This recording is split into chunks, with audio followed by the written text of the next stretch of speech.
Yeah, good day.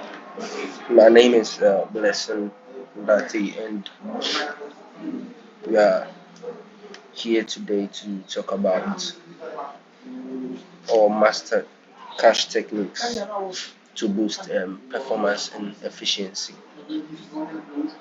And today we are about to learn about the performance gap. Like, why do we need caches? That's what a normal person will ask himself or something. So, like, why do we need caches in our computer system? Like, how does it help our computer system? And then we've picked these three, that is CPU speed, memory latency, and storage bottlenecks. And then when it comes to CPU speed, processors execute instructions incredibly fast, often in what nanoseconds. Nanoseconds is the speed at which it goes. And then memory latency, it makes like accessing main memory or RAM is significantly slower in tens of thousands of nanoseconds. Yeah, storage bottlenecks, that's disk IO and network requests introduce even greater delays, stretching into milliseconds, which means that it takes long for us to get data from the main RAM, like the main memory, that's the RAM. So that's why we need what? Caches. And then we move to our next slide. The next slide talks about what? The cache fundamentals, that's the hits, misses, and locality. And then cache hit. Requested data is found in a cache, resulting in fast access. This is the ideal scenario for performance. Then cache miss. That is when requested data is not in the cache and must be fetched from slower memory. This incurs a performance penalty. Yeah. So that's all what it's trying to talk about. Cache hit it's when like the data is being found from the cache that is in a fast access, and as we said in the previous slide, the cache it makes finding of data what easy and fast. That is in nanoseconds. And then the cache miss is when data that is being fetched from the cache is not found, so it's rather being fetched from a slower memory. That incurs what? A penalty that it makes it difficult for you to find data. Something in that sense. And if you get me, we are going to the fourth slide. The fourth slide says understanding cache architectures as levels and types. See, and in cache architecture we have levels of cache.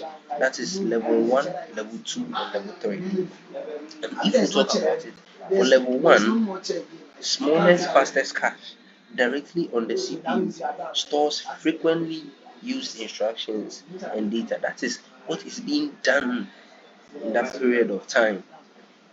It's always what it's always at the first level of the cache, and it's the fastest cache directly on the CPU.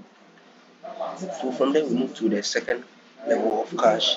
That is what? It's larger and slightly slower than level 1. So which means that it's slow. It's not all that slow compared to the other levels of what cache, but it's slower than the first level of cache. So larger and slightly lower than level 1, often shared by CPU cores. That is, their interactions are between the CPU cores and acts as a second buffer. A second buffer. So the interaction between the second level of cache is the interaction of the cache between the CPU cores of the computer architecture. And then we move to level 3 of cache. Then level 3 of cache, this is where the cache is larger, you see, and slower but of the CPU cache. That is, it is slower than the level 1 and the level 2. Shared across all cores. That's it runs across everything, every core on the CPU, and provides a common pool of data. And as noted here, it says Beyond CPU caches, other types include disk caches, data caches, and content delivery network. That's CDN caches. So it's being or shortened into a CDN caches. CDN caches. We move to our next part of the slide. That's what cache coherence and consistency challenges. See, for our cache to have a coherence with like each other, and we have the challenges. That is, first one is what data stillness.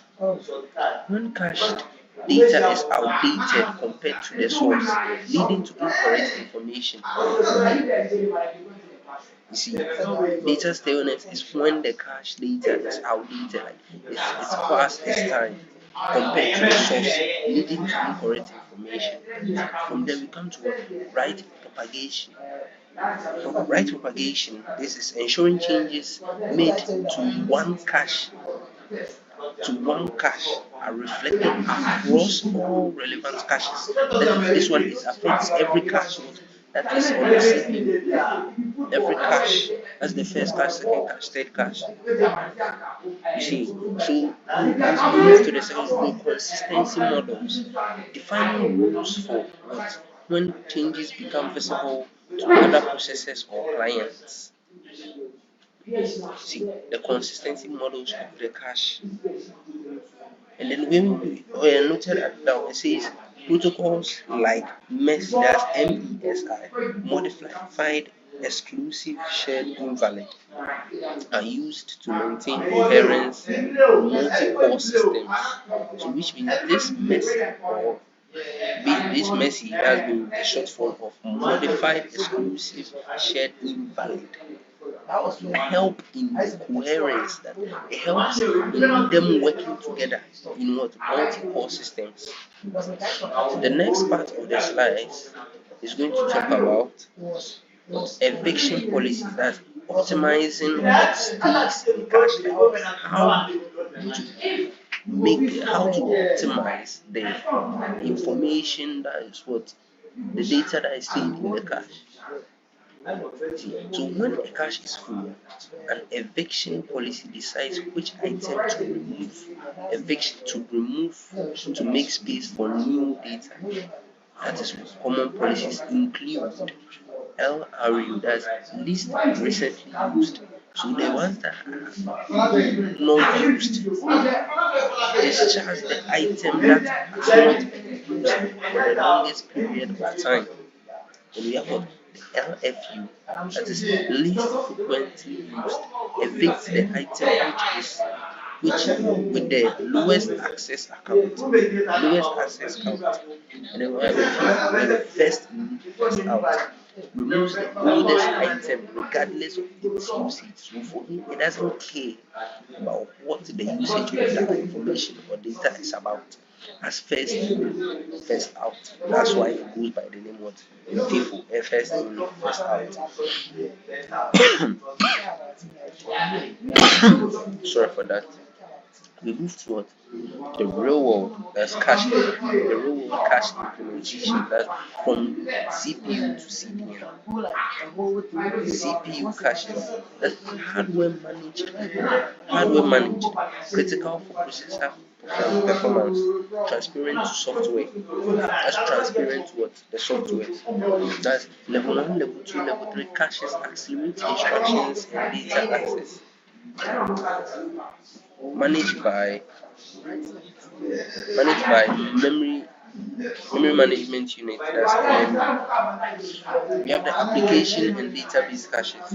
Software managed, these are software managed, improve the response times for specific applications.